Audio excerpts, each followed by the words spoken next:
Hello, my friends. Brian King here. If you happen to be watching me live, please type hashtag live. And if you are watching the replay, please type hashtag replay. One thing that I'm noticing a lot when people approach the grief and sadness of their life, their disappointment, is, and you'll hear this in the language, and you might have even said this yourself, you'll hear things like, oh, I'll never be happy again. This is the worst I've ever felt. I can't see an end to this. I'll never see it getting better. And what I'm basically referring to here is this belief when you are grieving that it's somehow permanent. That it's not going to get better, that you're always going to be upset. You're always going to be sad. You're always going to be grieving. Good morning, Mike. And that's an interesting perspective. And when you think about happiness, people say, well, it's frustrating because happiness doesn't last. I don't want to get my hopes up because even if I do feel happy, it's not going to last long anyway. Well, my question to you is, why ignore happiness because it's temporary? And why not give grief the same kind of option? Because the reality is it's all temporary. You know this. But when you're stuck in the grief, it can feel so deep. It can feel like concrete. And because it feels so solid, because it feels restrictive, sometimes paralyzing. I'm trying to get rid of these glares. I'm not doing a good job. Because it can feel so paralyzing to you, you can feel stuck. It's that feeling that generates that sense that, man, this is permanent. But when you're happy, you're in motion, you're running, and that motion gives you that sense of temporariness. So I think that's part of the reason you have that disparity in the two of them. But it's critical to understand just how temporary grief is. Now, by temporary, it could be a year. But in the course of your life, it's still temporary. But if you want it to be, I don't mean, this is not the best language for this, but if you want grief to go away faster, not saying that you can rush it like a drive-through, like faster download kind of thing. But if you don't want it to linger for years and years and years, the reality is you gotta feel it. You've got to let yourself have those emotions. And my experience is that guys in particular have a real hard time with that. Some of it's cultural. It could be our upbringing in the family, what was modeled for us. Or it could just be good old-fashioned fear of that sense of vulnerability, that sense of paralysis that stops you from letting yourself have those feelings. Well, let me give you an analogy to try and give this some context. I learned a term when, many years ago, one of my jobs was I worked in a hospital, and I worked transporting patients in and out of radiology, and it was a level 1 trauma center. So we're talking severe car accident victims and stuff were brought in.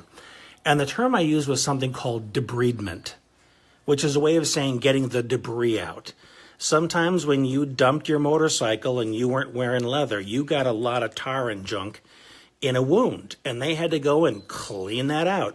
And it wasn't always the nicest process. But here's what I'm getting at with this. You have to clean out a wound so it can heal. If you leave that junk in there, it can get affected, fester, and get even worse. Now imagine that crying, that reflection, learning self-compassion, doing that processing as a way of cleaning out the emotional wound so it can heal. There are too many folks that believe this, out of sight, out of mind nonsense. Oh, I can just shove it away. I can compartmentalize it, and it's going to be okay. It's not. It's like ignoring that you have a cancer. It's not going anywhere. It's going to get worse. It's going to fester until a point where it becomes so toxic that it starts to choke off any capacity to be healthy. You need to go into it in order to heal it. And sometimes you need to go real deep. Anybody that knows my life experience, I had cancer when I was 18. I was bullied as a child. I went through a horrible, humiliating divorce. And I live now with multiple sclerosis. So I have a lot of challenges. And in order to find the strength in all this, I had to grieve the loss that each of these events created in my life. I had to go into the deep roots in order to find the strength, in order to find the water that was going to cleanse all this out. Was it a luxury cruise? Hell no. Some of it was some of the hardest pain I've ever felt, the hardest sobbing, crying I've ever done. But what helped me go through it, and this is something that's really easy to miss when you feel paralyzed in your grief, what's really easy to miss is that this grieving, this sadness, this crying, this work is a journey. It's not something, it's not like this tornado that you are destined to be stuck in for eternity. It's a process that's moving you closer to finding happiness again. You're cleaning out the wound so it can heal. And it can be hard to go through. I have been there more than once.